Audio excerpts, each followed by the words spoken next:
All right. We are live.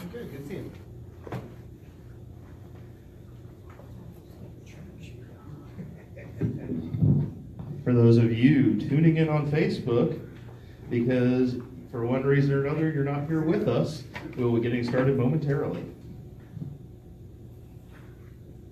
So is it the Turn network that it's on?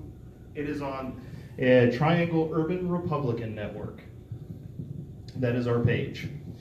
And so, without any further ado, I'm going to go ahead and get started here. We do have some other folks trickling in, and for those of you who didn't come down here, you would have not known about the fact that there were quite a few road closures, so we started a little bit late.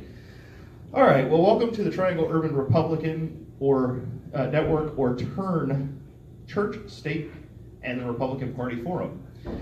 We are here tonight with Dr. Price and Timothy Johnson, and they are going to be discussing with us some different views. I'm going to let them introduce themselves because I'll just not give it proper justice. So first, we're going to go ahead and start off with them introducing themselves. Here's a mic for you. See, I don't know what all to stuff my resume with, but the true stuff. I am the host of the Bible Geek podcast, and also the Human Bible podcast, and the Lovecraft Geek podcast. I edit a couple of horror magazines and a theological journal, and I have Ph.D. degrees in Systematic Theology and New Testament. And, I happen not to be a believer, but I repudiate militant atheism. And it does not matter to me in the least what anybody believes, because it's none of my business. I just try to encourage people to think for themselves, both in scholarly issues and in their own philosophy of life. I want to be Socratic, if anything. Thank you. Good evening, everyone. I'm Timothy Johnson. I attended Ashland Theological Seminary in Ashland, Ohio, a Master's of Arts in Religion. And after that, I was in Presbyterian Church, Director of Christian Education. I was also a Sunday School Superintendent. I went on to serve other youth ministry capacities as well. These days, I'm not in direct ministry, but I try to live out my faith and share my beliefs in a non-pressuring type manner, but to let people know where I stand. And that's where I derive my moral foundation from my belief and my faith in the Lord. I'm here to share tonight about what I believe the founders intended, about the Constitution and about the creation of this fine republic, and how we can respect and honor that while also allowing everyone, of course, to have their freedom as given by our Creator. Thank you. All right, now, a little bit of an introduction. Basically, what we're going to be doing here tonight is we're just going to ask a couple of quick, we're going to go through some questions. I've got about 8 or so. And then we get to do Q&A for those of you who wish to ask some questions. We're going to keep this pretty informal. I'm going to ask you guys to, give or take, limit it to like 2-3 minutes per answer. Feel free to go shorter, but I want to make sure everybody has an adequate opportunity to talk. And the other thing I would encourage is we want this to be a forum, not a debate. So trying to avoid any crossfire. We want to basically make sure that each person speaks their points from their heart and how they feel. One of the things I would like to encourage the audience also when we get to questions and answers, obviously, they have that cliche, you never talk about politics and religion. Well, we're doing both. And so I ask everybody, let's have a positive, friendly discussion on different views and keep this intellectual and happy. So if you will allow, I'm going to go ahead and ask the first question. And the first question I'm going to ask is, what is the appropriate role of religion in the Republican Party?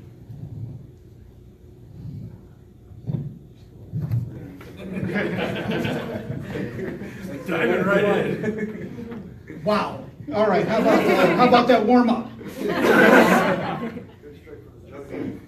Well, I think probably the basic answer lies in the word conservatism, where we want to embrace the founders, how they presented this nation in writing and in discussion to embrace Judeo-Christian values, and how we as Republicans want to reflect back upon those.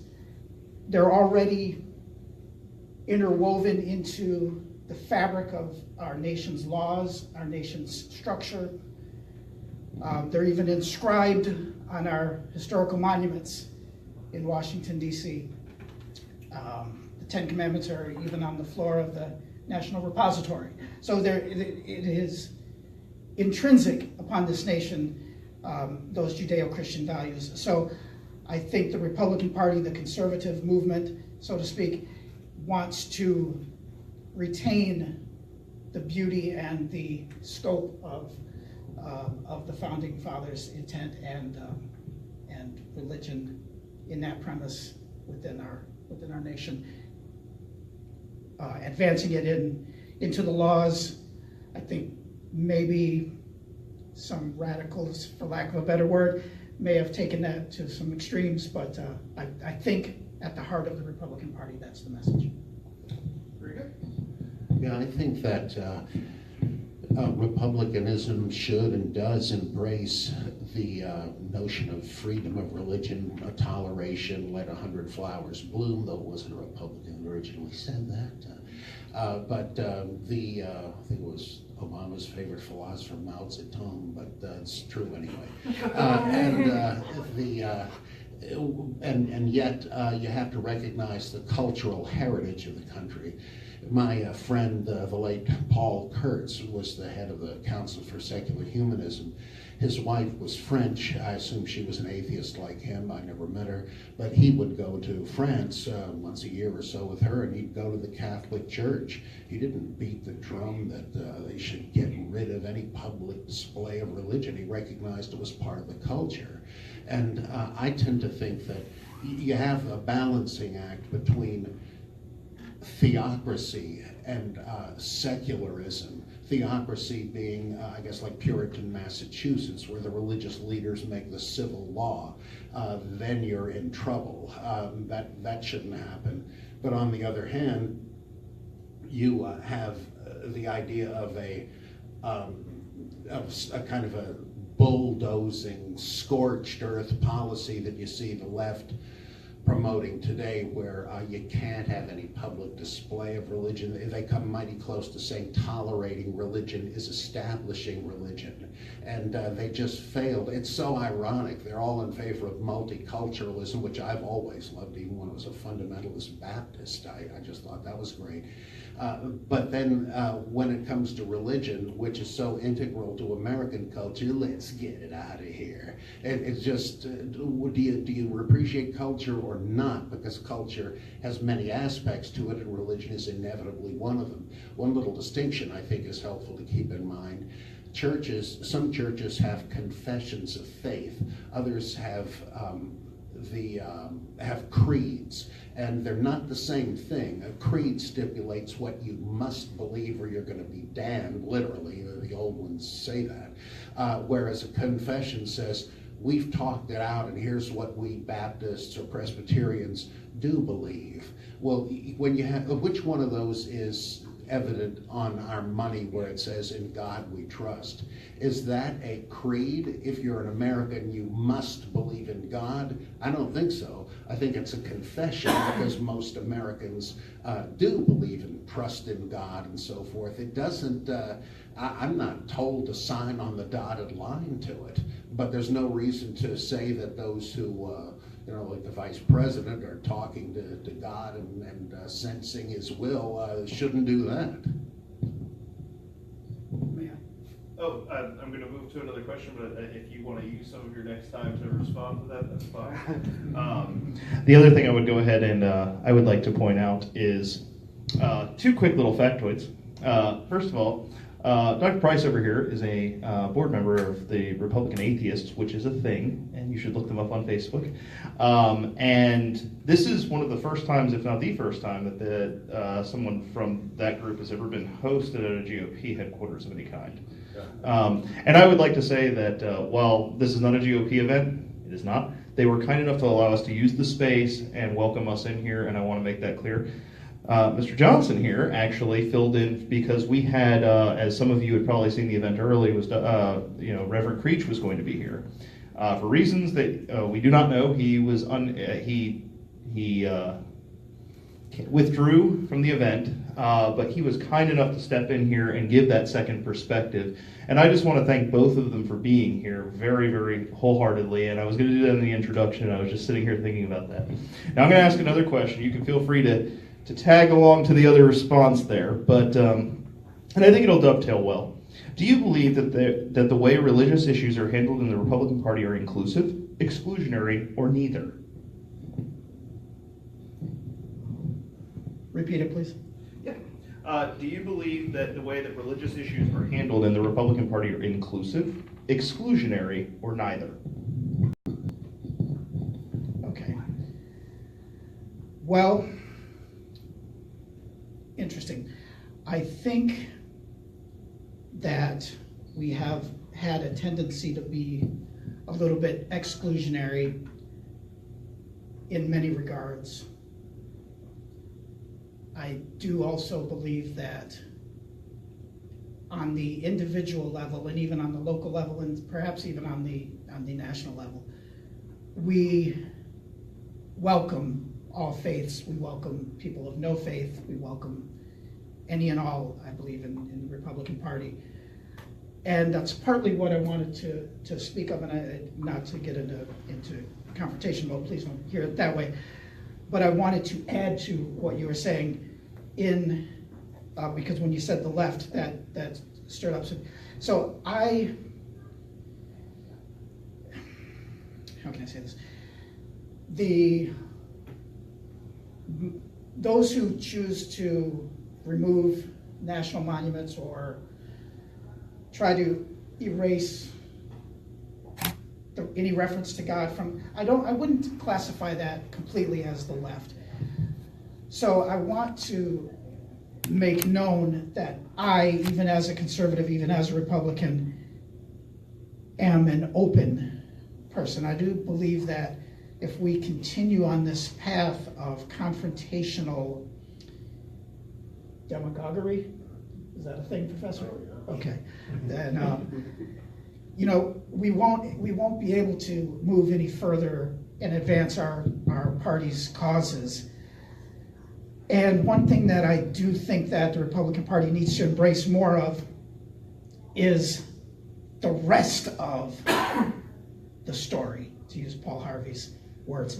The rest of the story, because religious faith, religious creeds, religious doctrine that is woven into our nation isn't limited to or restricted to, it should not be, to abortion rights or lack thereof, or restrictions, or death penalty or not, or marital rights or the lack thereof.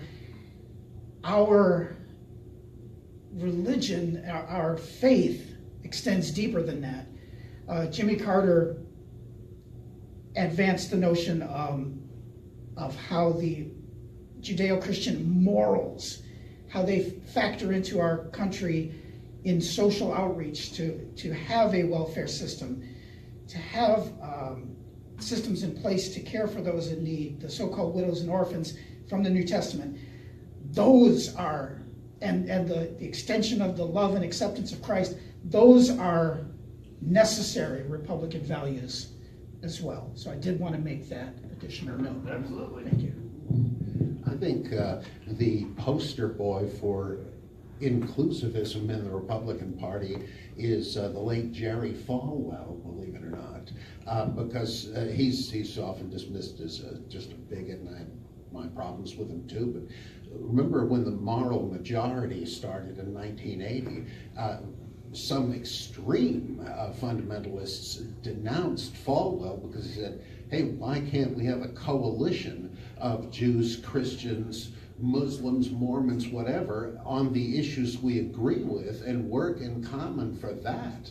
I mean, to me, that is a perfect model of what implicitly our party is and ought to be. I don't see any, I realize there are many individuals who have a theological axe to grind and they feel they cannot do that, but I think it's really unfortunate. It's really unnecessary to their position to be intolerant and to scare away people who are really agreeing with them on so much. Well said, thank you. Yes, I agree. It's going very well so far. Next question, kind of switching gears a little bit here. Can morality be legislated? And if so, to what extent is it appropriate to do so? I don't think you can do that. As Dr. King once said, I can't, by law, I can't pass a law that will make you love me, but I can pass a law that will prevent you from lynching me. Well, that's pretty good, I think. And it all boils down to the all-important social contract or social compact idea on which our government, as I understand it, is based. That you don't have an ideological theory on which it's based, as the Soviet Union did, for instance. Rather, you just say, hey, let's be pragmatic. If there's a God, or there isn't a God, or if there are a bunch of gods, or whatever, how about if we try this? We're all going to benefit, and we're all going to like it best if everybody has the freedom to do as they please, as long as it stops at the other guy's nose. Like, I'm free to exercise my rights until they begin to impinge on yours, and that ought to be fine. And that's going to result in if people really attempt to do it, that's going to result in a livable, harmonious society. Of course, you're always going to have aberrant types who won't, and then you have to have laws to try to control and to punish that. But I think that in that sense, you almost don't have to try to legislate the morality. All the morality you need is built into the system at the base on the social contract.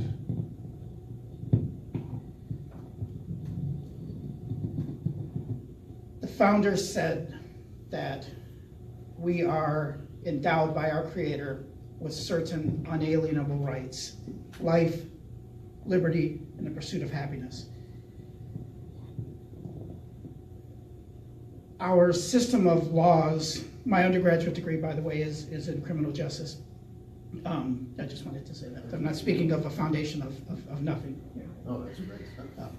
And I enforced the laws in the Air Force for 10 years of my life, and then campus police force on a couple different universities as well. So I bring that up to say that we must legislate immorality, in the sense that we can't have someone stealing from us. We can't impinge on others' rights. We have to create a law against do not steal, do not murder, do not whatever, anything else. But because the laws exist to empower each of us to pursue that freedom, but like you said, sir, only to the point where it begins to infringe upon others. We already have a system in place that uses the laws and uses religion to legislate morality. Now, what those words start to mean as people read into them is mandate people to obey certain laws against marriage, for example, with heterosexual versus homosexual, or any of the other variations.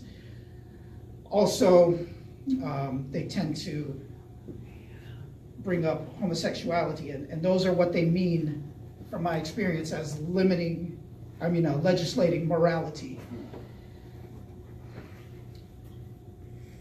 I do hold that life is precious and we do have the right to life,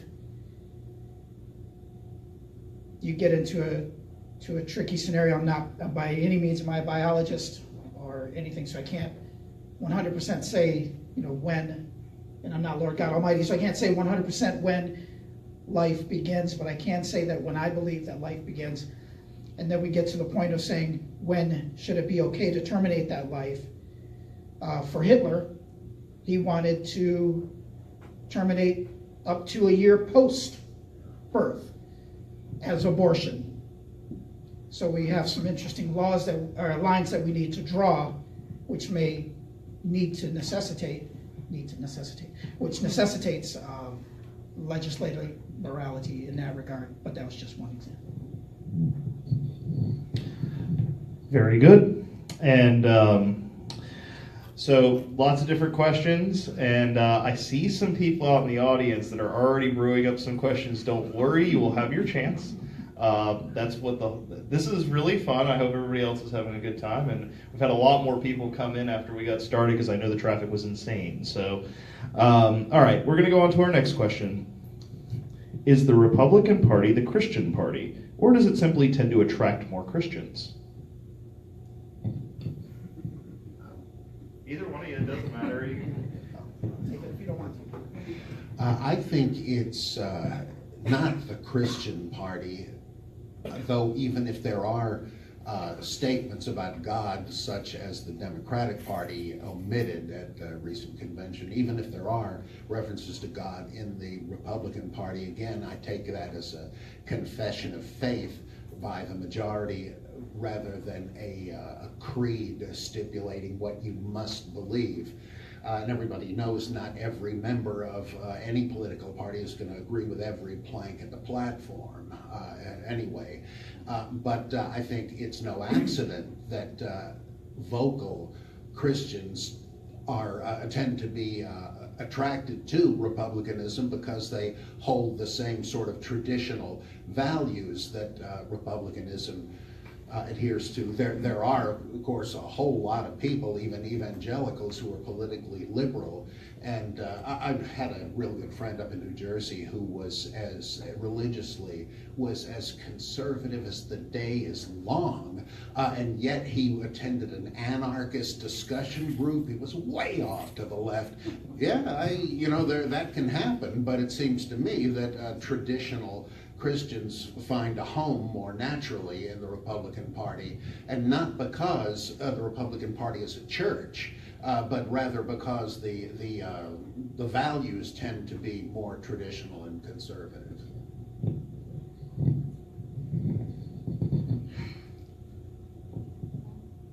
I think we lack branding prowess in the Republican Party.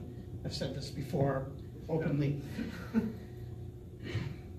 We need to speak to the heart of the American people as a Republican Party. I absolutely by no means think that Republicans are, as a party, again, individuals aside, even perhaps leaders aside, individuals in the Republican Party care about one another, care about advancing America, care about making this nation great, care about conservative values, care about the founders' definitions of Judeo-Christian values and how providence factored into the establishment and rise of our nation.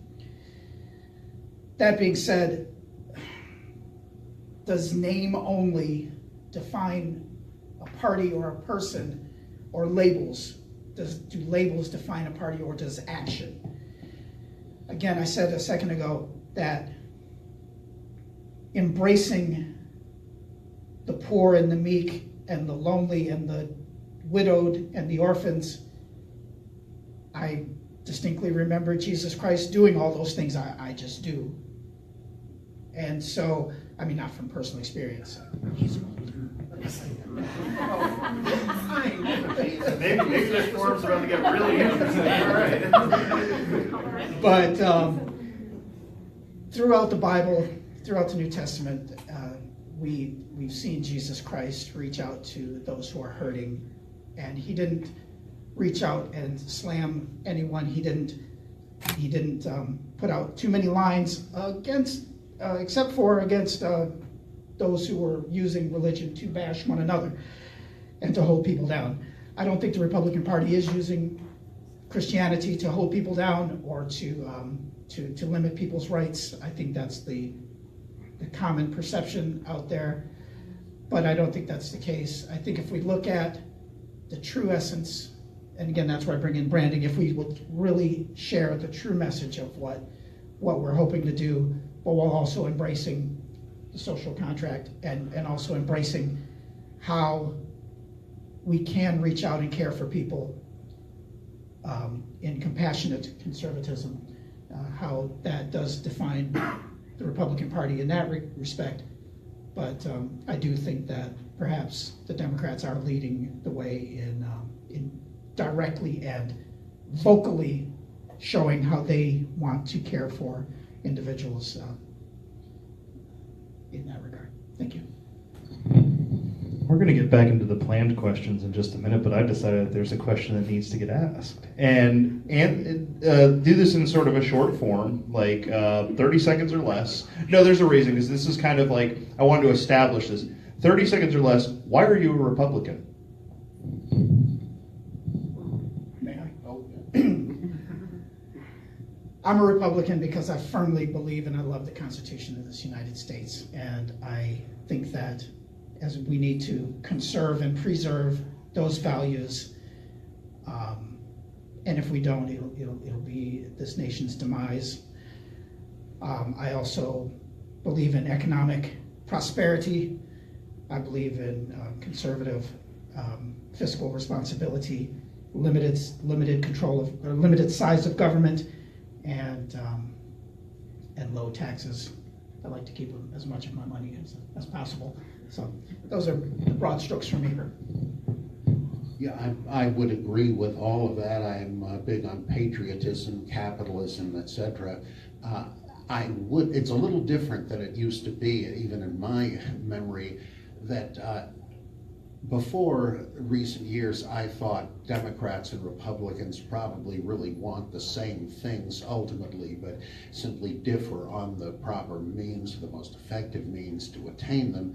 I don't think that anymore. I'm afraid I have more of a Manichaean apocalyptic view that the open borders, the world citizen, left-wing kind of thing is actually political correctness, and identity politics are forces that are eroding or even ripping the country apart, and that we're in serious trouble, and I'm afraid that dominates today's Democratic Party. I don't think you'd have found Hubert Humphrey saying that. I don't think you'd have found Scoop Jackson or JFK saying that, but today's Chuck and Nancy and the gang, I think they're really subversive. And after raw power for its own sake, I'm sorry if I sound like a fanatic, but I have been reluctantly, personally forced to that hypothesis, let's say. That seems to me to fit the evidence more. So I think of being a Republican as being on the good team. I don't think the left, equaling the Democrats, really want the same things we do anymore. I think they're against patriotism and capitalism and just want power. I'm sorry to say it. I hope I don't offend, but to me, being a Republican means opposing that and trying to keep the country going. Very interesting, and part of the reason I did that is because we have two people from very different backgrounds, both identify themselves as Republicans. I thought it might be constructive to know why. Now, one of the other beauties of this is free speech, so that's the whole point of this group. And I'm going to go ahead and go into the next question. Do you see the role of religion in politics shrinking or increasing in the future? Or staying the same? That's acceptable too. I definitely don't see it staying the same. I see the pronounced divisive labels as decreasing. I think the personal touch of faith increasing? I find it hard to prognosticate on that, but I feel like in practice, religion is already almost beside the point as either a regulating or motivating factor, because there are, as I say, pious, earnest Christians on both sides of these issues, and I think the kind of sojourners, left-wing Christian groups are making a terrible mistake. I think they've become partners with people that are doing dangerous things in dangerous ways. But I don't doubt that they, at least, the ones I have met, like Jim Wallace and others, I know they're sincere. And so I don't think the religion is the defining thing. It would be if you're talking about militant Islam. I mean, there the priorities are nothing but theological. That's why that is fanatical. It's medievalism, basically. Not all Muslims are like that. Any idiot knows that. But there's Muslims estimate that it's only about 10% of Muslims worldwide. Oh, you mean a mere 100 million? That, if you want to see religion-fueled and religious-motivated politics, there's an extreme example, but I don't see the opposition to that as a Christian crusade against Islam or anything, or a Christian crusade at all. It's just co-belligerencies, like Falwell said. I mean, I no longer have theological beliefs, but I have my own philosophical reasons for embracing traditional values that need no religious defense, though they're certainly compatible with traditional religion. And so I think it's almost a kind of secondary thing anyway, and it will continue. It'll inspire some to one kind of action or another, but the quest that those people like right-wing Republicans is something that can be shared with those who don't have religious faith. And indeed, I think the great irony of this is that as an atheist, I would say I don't believe in the invisible world that religion posits. I don't ridicule those who do. But what does amaze me is that all the hyper-liberal atheists and humanists I know seem to me to be motivated by an indefensible, blind faith in a dogma that makes them invulnerable to reality. They make up their own statistics and so on. What Freud said about religion, I think, is true of the left politically. It's the projection of a wish world onto the real world. And for those who aren't familiar with who he referenced, Jim Wallace, I met him in Ashland, Ohio, a number of years ago. He's got a book, God's Politics, very interesting read, where it embraces some of the things that I've been talking about in the group that he is with. It's called Sojourners. Very nice. We've got 2 more questions before we dive into Q&A. Also, quick little aside. We typically do this in a place that has food and stuff, but since there was going to be more people, I didn't do that. But there are a handful of bottles of water on the table behind that glass. Just go out that back door and go to the left, and you'll see it right there. If you need a bottle of water, that's where to find it. Okay. What does the separation of church and state mean to you?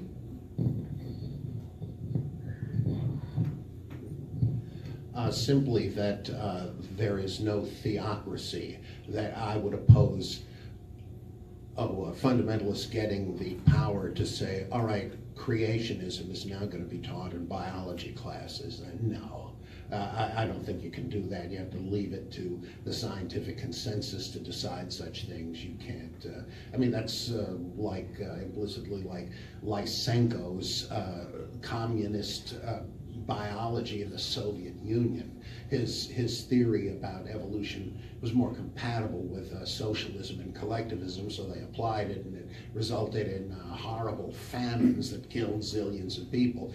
Again, you're projecting the wish world onto the real world. So I think we got to stay away from theocracy, religious legislation about things that should be religion's business, but I also equally resist this scrubbing the public sphere of religious faith. I think every time I say, oh, we got to get rid of this monument because it's got a cross. To me, it's like a Dracula, cringing from the cross. I mean, it's so neurotic. It just shows these people hate what they used to be, since virtually all unbelievers were believers, and they're still trying to work out their own anxieties and so on, and they just have this fanatic. Can you imagine somebody putting in time to get in God we trust off of the coins? Look, I don't care what's on the coins. If you have Alfred E. Newman's picture on there and the motto is "What me worry," I don't care, just give me more of them. And, so I think I have a religion-friendly view, but gotta watch out for some people.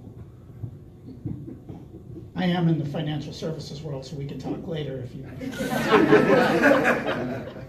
You're in a lot of worlds. What was the question again? What is the separation of church and state? Separation of church and state, thank you. Jefferson said that there should be a wall of separation between church and state, is where that notion, we believe that notion came from, but it isn't. It was a man named Rogers, what, about 200 years before him? Roger Williams? No.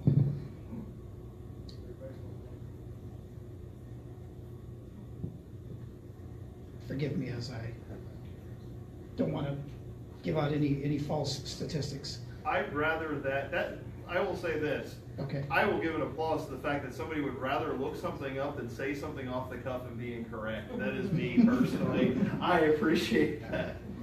We have far too much of that going on. Oh yes, Roger Williams, thank you. Baptist Church in America in 1644, he wrote, he advocated a hedge or wall of separation between the government and religion.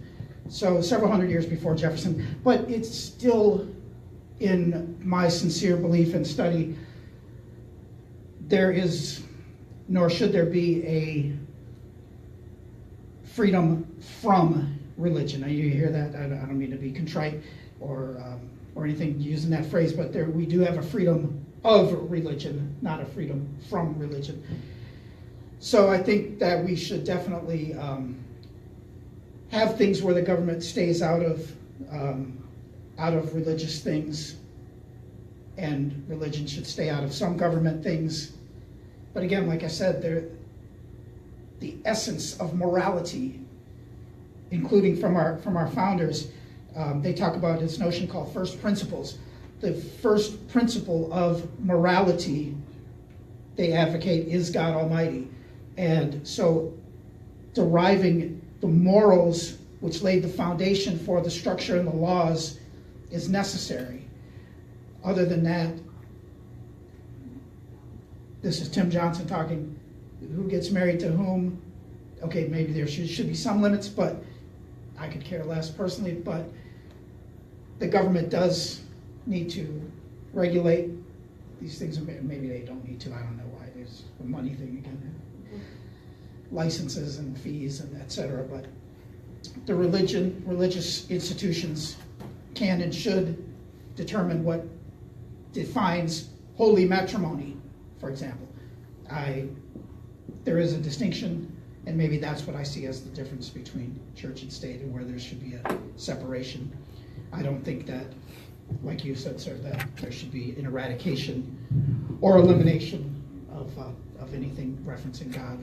I saw something recently that state troopers in one state, I think in Arizona or something, a lawsuit was filed to prevent state troopers from erecting cross monuments on the side of the road to honor fallen troopers who have been shot or had killed in car accidents at that spot. You know, road memorials. Come on, to me that's obscene and absurd. Thank you. I will not editorialize, but I appreciate both of your comments. Next question is sort of related to the last one. The separation of church and state was established by the founders. How do you think the reasons for that are still relevant, and how have they evolved?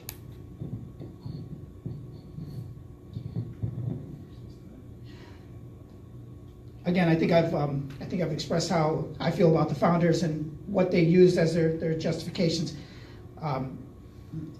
Madison studied, the origin documents of multiple nations, before they got together after the Continental Congress. So they embraced religion and secularism in creating the founding of this nation. There was never an intent to be a nation absent of religious ideology. I think there was never any intent of a completely secular nation. Without a doubt, any objective reading of the Constitution and the founding documents shows that was not the intent of this nation. It's evolved, like you said, people taking issue with certain aspects, certain elements, and filing actions to try to eliminate any reference to God because of those personal issues. I think wounds, and again, I'm not a psychiatrist, so I'm not in that world, but I think wounds play a big part in how people develop or not over time. And my own daughter, for example, she's rejected faith of any type, partly because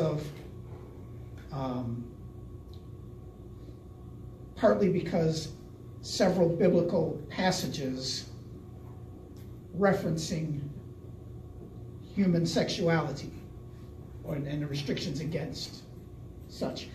So throw the baby out with the bathwater concept comes into play, and I think that's how the separation has evolved over time, to use my personal example. Thanks. I was just reading a new book by Bart Ehrman, a pal of mine, called well, he's so close to us geographically, he might be listening for all I know. This book, The Triumph of Christianity, and one thing that many interesting points in it is that ancient Christians, like I guess in the 4th century, had already framed a doctrine of the separation of church and state for one big reason. That would remove the motivation to persecute them.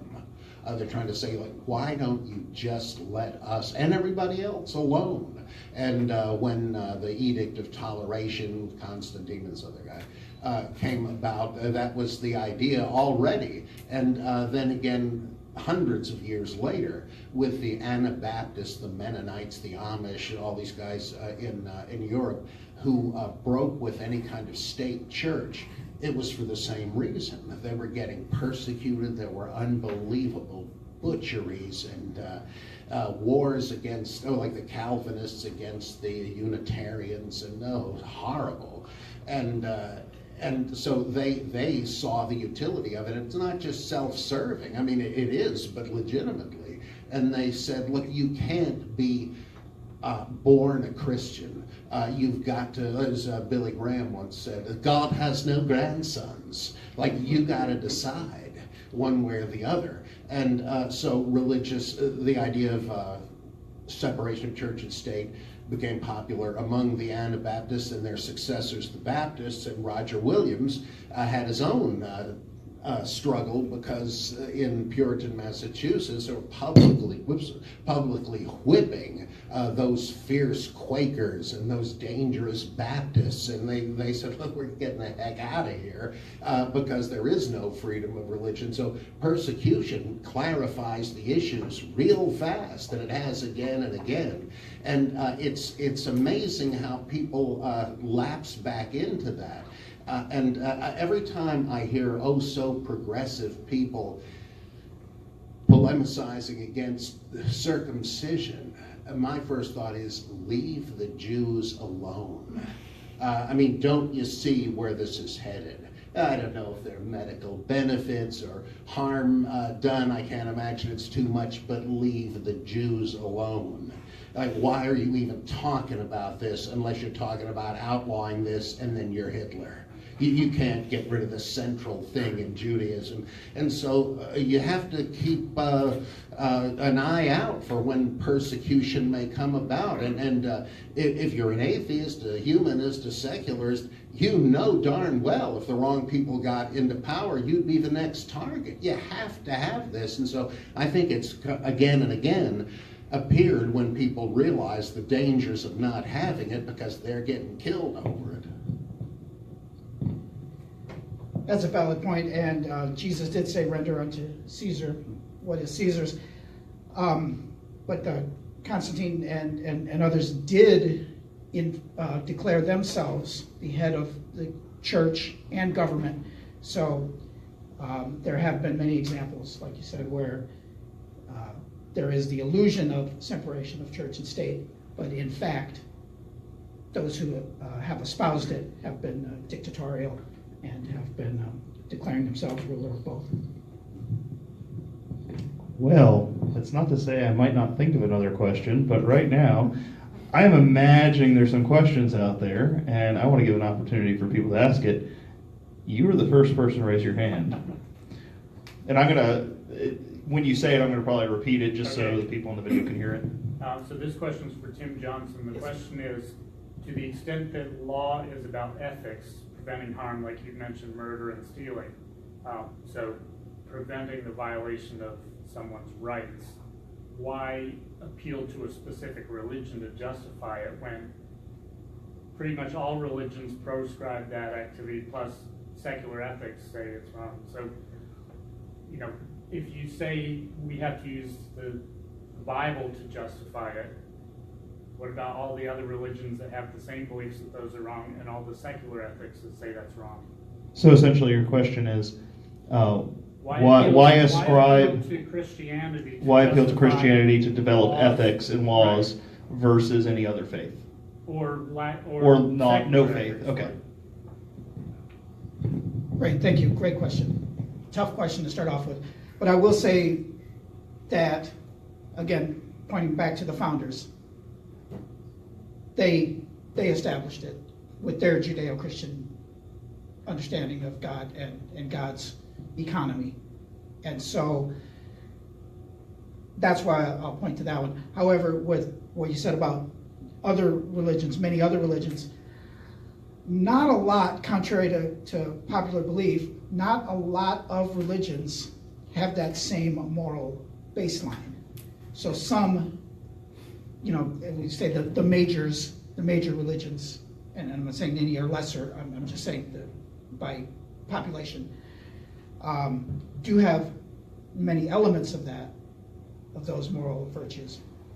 And I can't speak to secular humanism to the extent of the professor here, but I will say that the founders derived their understanding of how this nation should be operated from Judeo-Christian belief system and structure. I personally, that's where my faith lies as well, so I pull back to that. I did formerly, maybe I should have said this earlier, for a few years, early 18, 19, 20 years old, I did follow Islam, and so I do have a very well-versed understanding of Islam.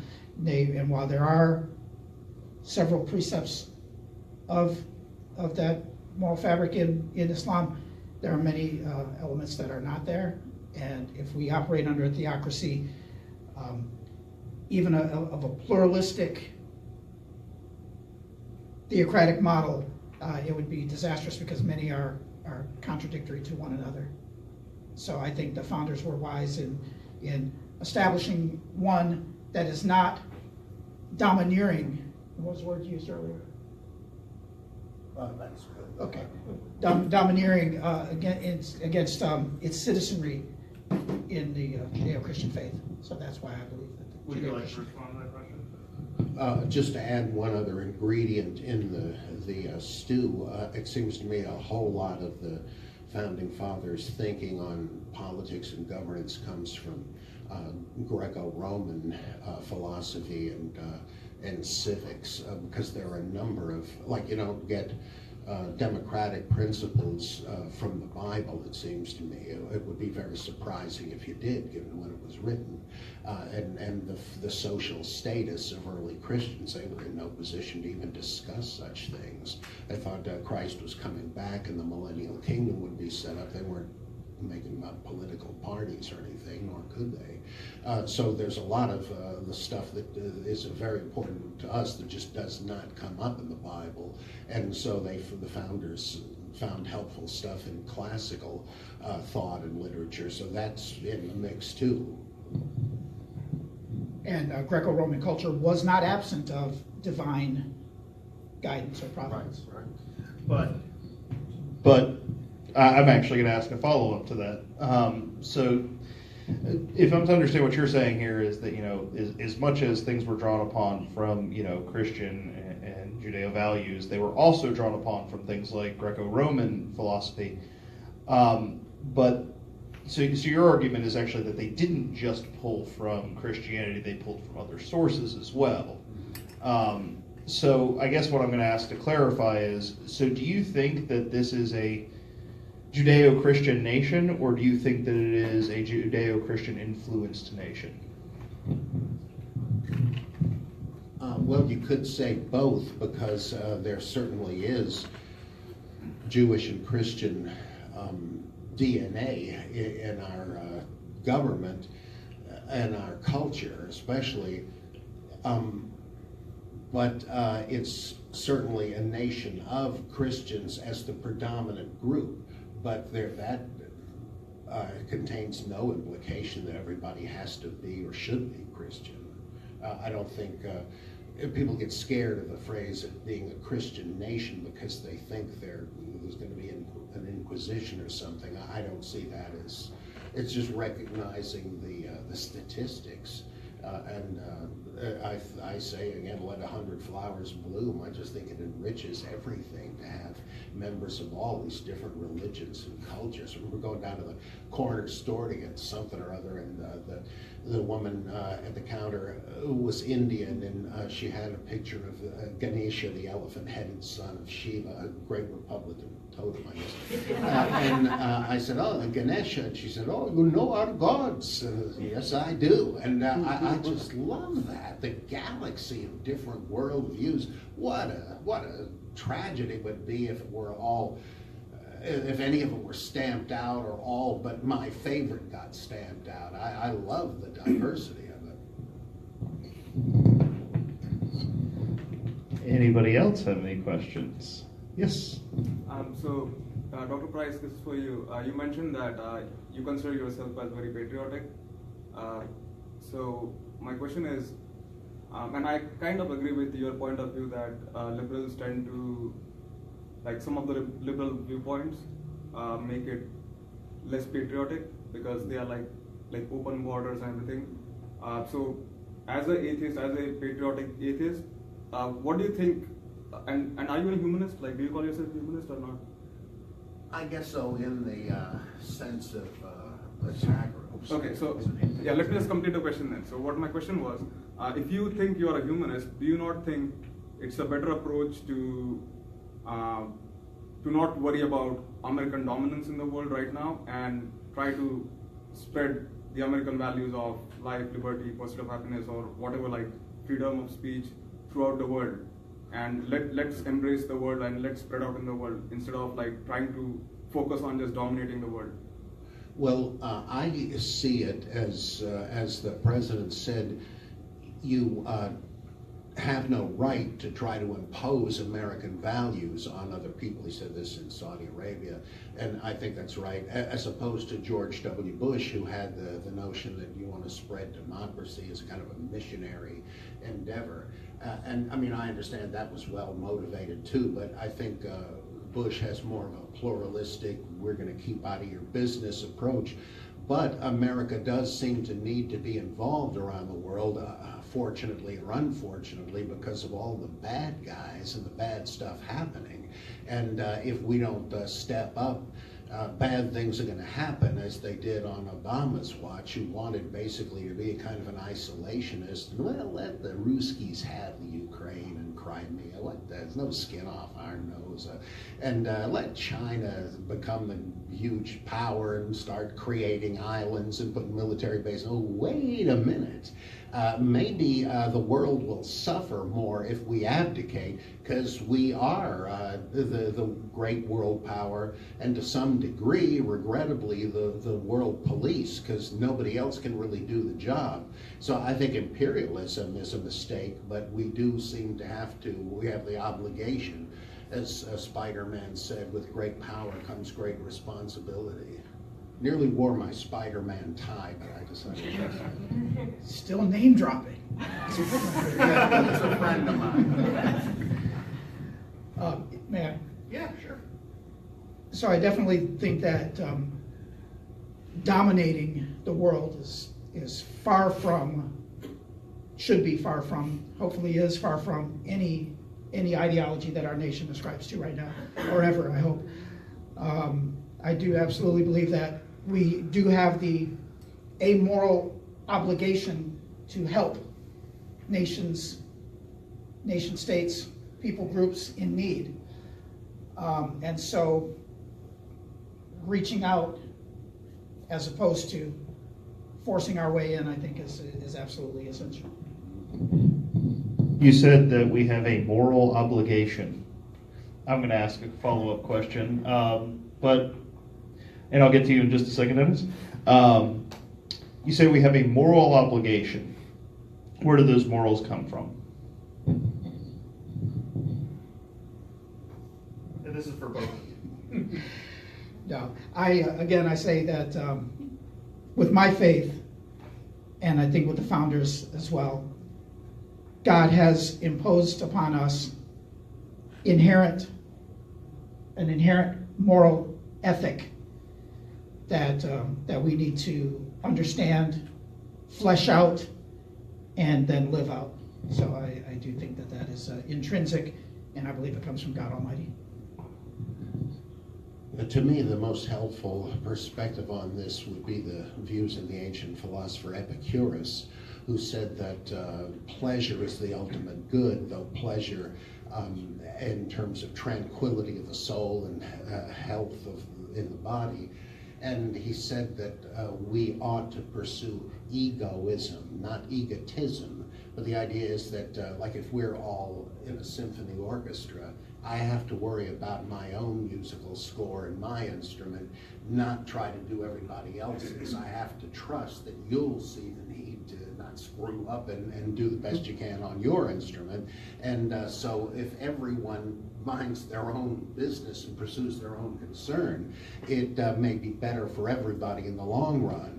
And in terms of reaching out to people, like why have friends? Is that self-motivated? Well, yeah, but it's enlightened self-interest because it's to my benefit to have friends. I enjoy them and they enjoy me, believe it or not. And so that, it's in my interest and yours too. Where's the problem? And I think that, we see others in need and we can help. Is it going to make you feel good to help them? Fine. I don't care what your motivation is. If you can help them, I mean, that's obviously best for everybody. And I don't see a need for a divine command. And in fact, if you think you need divine command, to me that eviscerates any inherent meaning to morality. If it's so just because God said it, it's the old Euthyphro problem with Plato, then suppose God got tired of thou shalt not murder and said, okay, for a couple of weeks it's going to be thou shalt murder. Would that be right because God said it? Thomas Aquinas did an interesting development of that, and I think even with him it boils down to natural law. If you want a livable, pleasant society, there's certain laws you're going to have to obey, and without God telling you to do it, it just seems to me that that's beside the point. And if you think it's got to be God, then you better be real sure that it's not the God of the Islamic State, because they're pretty sure they've got an infallible scripture too. I'd rather go with the pragmatism of the social contract and enlightened self-interest. I think that if we rely on everyone's or anyone's own interpretation of right and wrong, then we'll have chaos and even border on anarchy in some regards. And I don't think that the faith that the founders inspired, and my faith, is inspired by commandment. I know that I'm inspired to love rather than demanded to not harm. So I think I've heard this phrase, the first law of the universe is do no harm, and I agree to that. But I also agree that prior to that, my first inspiration is to love and to reach out and to do well for others, because it's the right thing to do, not because it's enlightened self-interest on my part, or that it's just, hey, I think the law of the nature says that. Well, the laws of nature with the animals can be pretty fierce, and I think we as human beings capable of abstract reasoning, we are inspired to that moral principle by God. I want to make sure I get to Dennis's question. Dennis? Thanks. I kind of have a two-parter. The first one is sort of a mega question, and that is consider, has spiritual influence in human civilization at the end of the day been a greater good to civilization, or has it detracted from civilization? And when I say spirituality, I want to include all the forms that have taken place and that are currently, and the new ones that'll show up tomorrow, perhaps, but this idea that people follow some set of rules, and that filters down to my second half question, going right to conservatism. Do you think that the rigor and rules of an organized faith, and I'm thinking of tithing, for example, do they set up economic mindsets in people that makes them, that helps them understand the world in a way that they do want to participate in a greater good kind of a thing, in tithing, taxes, those kinds of things? I mean, a good citizen, XYZ, does XYZ because that's the social compact, which is a whole other discussion, by the way, I'd love to have with you someday, because I grew up in Germany and spent 18 years in a society that has a real social compact with their government, whereas our history in the United States has been more one of distrust of that social compact with your government.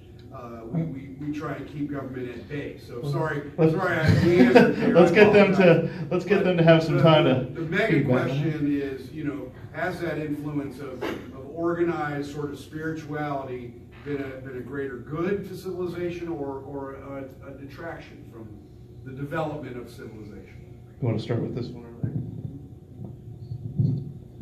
I think it's been a necessary building block, as Trelch, great sociologist of religion, said that religion was, he theorized, it was the conduit by which people came to understand that there was something beyond their nose, beyond their individual existence, and gave them a collective consciousness.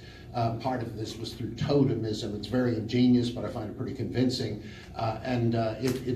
Religion, in this sense, actually fostered the development of a collective social consciousness.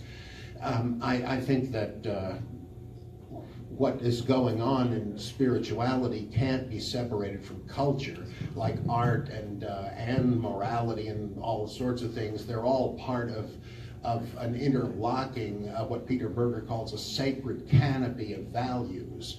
And religion is a way to sanction those things as a being of ultimate importance.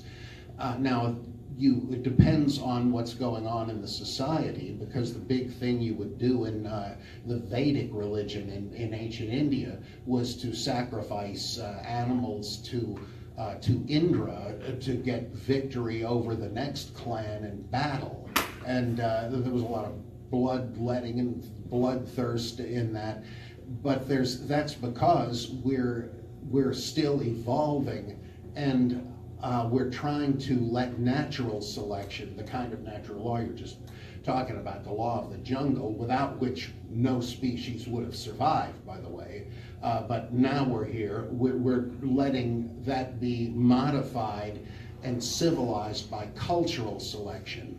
We now are in the position to get a picture of what's going on and to make certain decisions. You know, maybe war isn't the best way to go. Maybe we can come up with some other way. And this is possible because we have this sort of cultural sphere of symbolism in the brain that lower animals don't have, though I think my cats may.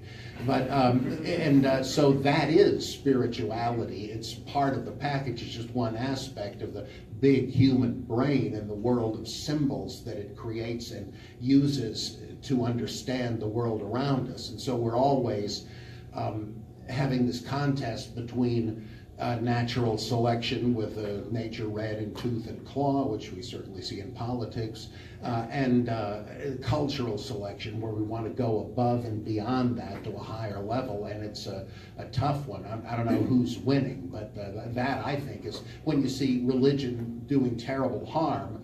That's why, in my opinion, we're not fully evolved yet, and we're letting the old savagery come out and use religion as we let it use everything else. I think throughout history, humankind has used religion to do great harm against one another, against the other, the capital O other, and unfortunately, that's a reality. So in that respect, millions, maybe billions of people have been killed in the name of any particular religion. But on the flip side of that horrible coin is the wonderful love that has been shared around the world, and people who have been brought out of destitution, and animal species which have been brought back from the brink of extinction, all under the all under the inspiration of spirituality. And so, you reference India several times. Several animals, cows specifically, they're revered and they're held sacred, and no harm comes to these beings. And likewise, I think a true Christian, seeks to not harm one another, not act out in those irrational and hate-filled ways. And so, while there have been horrible examples of faith being justified, or used as a justification for horrible things, I think a multitude more have been used for good. So I think in that regard, to the last part of your question, is I think that we are better off having a faith. Can I toss one? Sure. That is what I call in a good sense, the gratuity of ethics in religion. All these charitable acts that have been done in the name of all these religions, nobody was forcing people to do that. They didn't have to do any of that stuff. They could have just said, "To hell with you, I'm number one." What is it that calls forth this going above and beyond the call of duty? And I think that is that's grace or whatever, that the higher righteousness or something, and that is almost another name for spirituality. Sometimes people screw it up. That's what you'd expect from us. We're like, I'd like to refer to us as lemurs in neckties. We're still animals too, but it's amazing how far we've come, and spirituality is a good enough name for that. Absolutely. One thing that I'll editorialize one thing. I would love to see people in the Republican Party continuing to talk about charity. I think that's a wonderful thing to talk about as a concept, and we've got some great ideas coming forward with our group to maybe do some charitable things in the future, so keep an eye out for that. I'm going to ask a question. What do you think, how much, let me rephrase this. How much is atheism stigmatized in society? And specifically, it would not be, considering the nature of the forum, in parties. You don't have to just respond for the Republican Party, but how is atheism stigmatized? Or if you don't believe it is, I mean, it's okay to say that too. But I'd like you to comment on how atheists are stigmatized in society.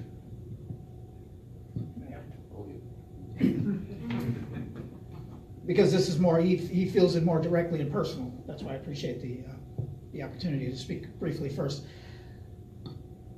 I think that that atheism is likened to what you've described earlier as the left, and being lambasted with accusation after accusation that you're trying to destroy America because your lack of belief and understanding in God, and therefore you're being pointed the proverbial finger at, saying that atheists are ruining everything in this nation.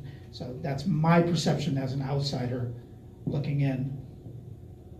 I agree, because they're asking for it. Like atheists, part of it is just is ignorance. Carol, my wife, has this great story. She was volunteering and in the community, and there was this woman she was working with who was very religious, don't know what church, but she asked about Carol's husband, and she said, well, he's an atheist, but that doesn't mean he's a bad guy. And this woman thought she was being very tolerant when she said, oh, does he actually worship Satan then? Oh.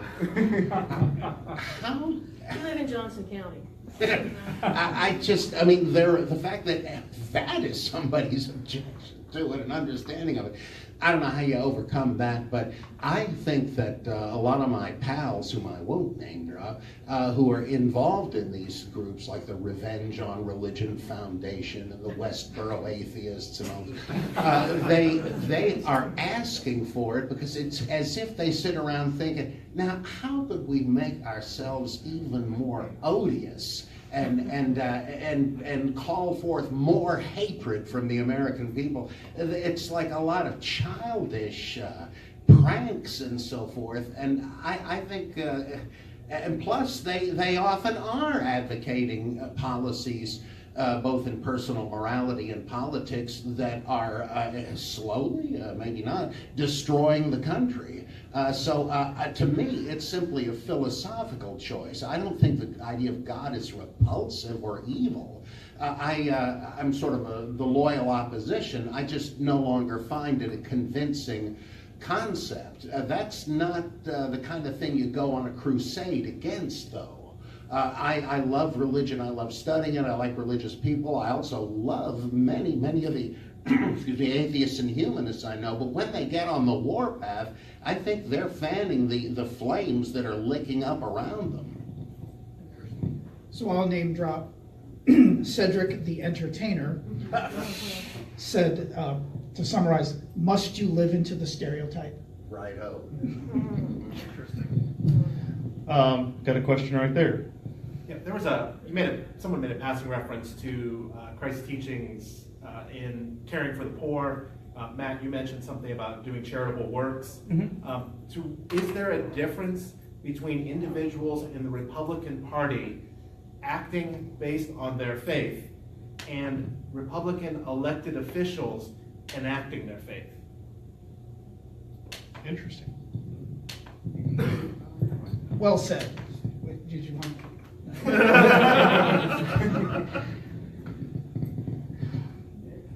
I think there's a distinct difference in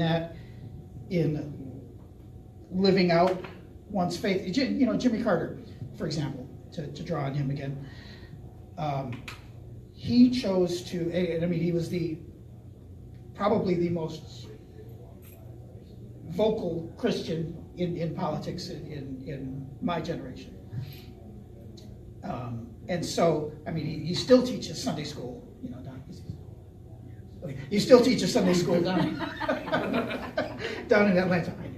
Phil, start there. So, you know, he espoused his Christian faith, lived it out personally, but he also employed his compassion in helping to create means by which the government could reach out to people in charitable ways, in ways that assisted and empowered individuals. It's my personal credo that I help empower people personally, professionally, and spiritually. And I think Jimmy Carter, in a way, did that. He lived out his faith in office to help empower people through the love of Christ, while also adhering to his principles of his party, which I don't fall into that party, obviously. But he did it, and I think he did that well. Remember the Star Trek episode where there's a transporter accident and Kirk beams up and then Kirk beams up, and the one is Jekyll and the other is Hyde because it split his moral character into two, and they're trying to stop the bad Kirk from raping Yeoman Rand in her quarters, and the good Kirk is on the bridge, and the captain, the Klingons are about to attack. Well, I don't know what to do, Mr. Spock. Should we hit him with the photon torpedoes? And I thought, that's Jimmy Carter. He's too good. And this brings up what Reinhold Niebuhr said, that you can't conduct state policy on the basis of individual ethics. That you have to be tough in some things in international relations and police matters in a way you wouldn't if it was just up to you. And it's like Martin Luther said, is it Christian to kill murderers and criminals and all that, or even to incarcerate them? Well, that's not the proper role for a Christian, but it has to be done. It's the left hand of God. And I think that's a healthy way to do it. Or the Rabbinic Judaism has another brilliant analogy for it. But I think that has to be kept in mind. There are certain things that may seem hard to do in terms of the military and so on, but that the government is going to have to do. And if instead it adopts the bleeding heart compassion that you would properly show to another individual, we're in for trouble. And I think Carter his administration was an example of that. Valid point. I would also like to just take a quick moment to, how many of you, just hypothetically here, how many of you are not Republicans? I'd like to applaud you guys for coming here and listening to this. Okay, of you, how many have never stepped foot in a Republican Party headquarters for any reason? I would like to also say that I appreciate you guys for coming out here, because this is how we start dialogue, and that's the whole purpose of this organization.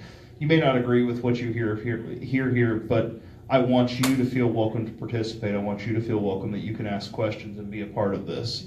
And I hope that we can start building bridges through this. Now, we've got time for, I'm going to say, one more question. And anybody want to volunteer themselves for the last question? I got two. Go ahead. We'll get both. Okay. All right, you first, and then Christina, you'll get the last one. Okay, you had mentioned marriage. What do you think the government's proper role in marriage is?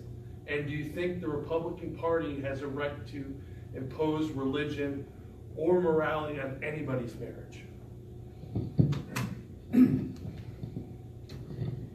The government's proper role in marriage. Well, I do think that since there is a system in place of establishing marriage licenses and recognizing, unions according to whatever benefits are derived from that. The government needs to ensure that those rights are adhered to and claimed and protected. We do live in a mostly two-party system. There's some smaller parties, but mostly arguably three-party system, but mostly a two-party system. And the way that it's structured, whoever has the gold makes the rules. So whoever is in party, in power on any given period of time, has the ability to change things again, up to the point where it violates the Constitution. Starts to mess with the Constitution, and we have the Supreme Court to interpret that. And for those who don't know, this is the Supreme Court. They run things. What they say goes. There's no checks and balances beyond the court after they've been appointed. What they say is the law, and that's it. So how they interpret the Constitution is how it stands. Right now, there is no constitutional statement reference to marriage, one way or the other. And so this issue has been brought to the Supreme Court, or tried to, but as far as I know, there's been no firm constitutional basis for restricting of marriage. Was there another part of your question? Another thing, do you think that the Republican Party, some of the leadership of the Republican Party's views on same-sex marriage has hurt the growth of the Republican Party? Okay, that's kind of what I thought it was inferred. I do think that. However, our planks in the party platform, as so eloquently stated, are necessary. We need to, John Kasich said, stand for something. He's got a great book, and the audiobook is fantastic as well, and it's called Stand for Something. Grab the moral values, look deep inside, spend some time, find out who you are and what you value, and stand for something. And right now, that's part of the Republican Party's platform. And unfortunately, now with the plethora of opinions and viewpoints and people advancing tolerance, that has a negative connotation right now, that the Republican Party is against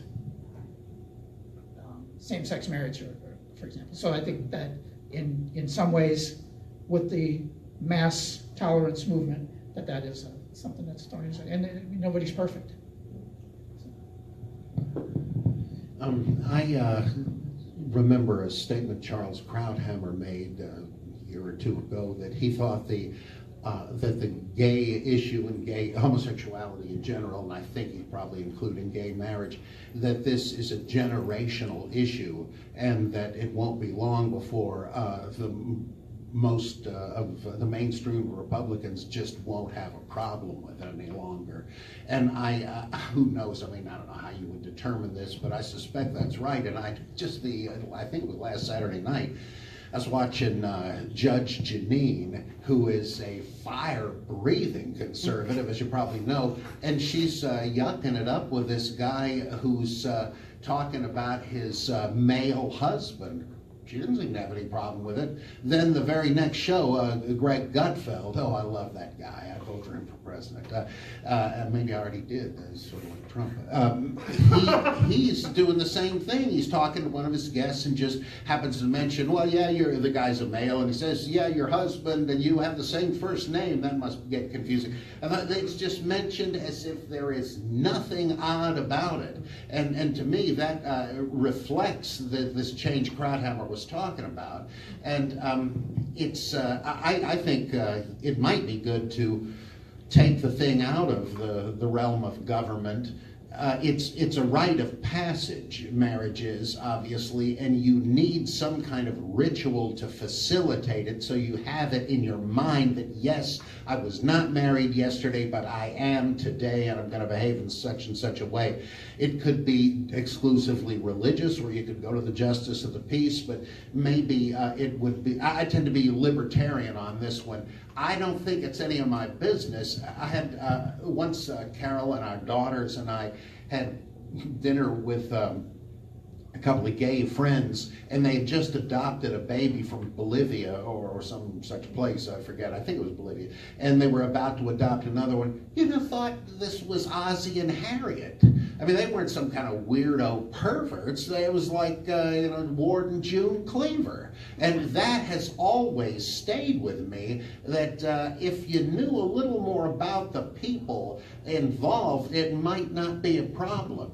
And of course, I don't know what you're going to do to gain that end, but and one last thing, isn't it ironic that that homosexuals are attacked for their wild promiscuity, etc., and why aren't you married and you settle down? Well, some of these folks want to get married, but you can't do that either. So there's a big problem with that. By the way, a lot of evangelical churches are in huge trouble because of the anti-gay traditionalist view in their ranks, which is just sending their young people out the door in droves. And they may face a huge demographic problem in days shortly to come. I don't think evangelicalism should be a popularity contest. Again, stand for something, stand for your values, and let the record show that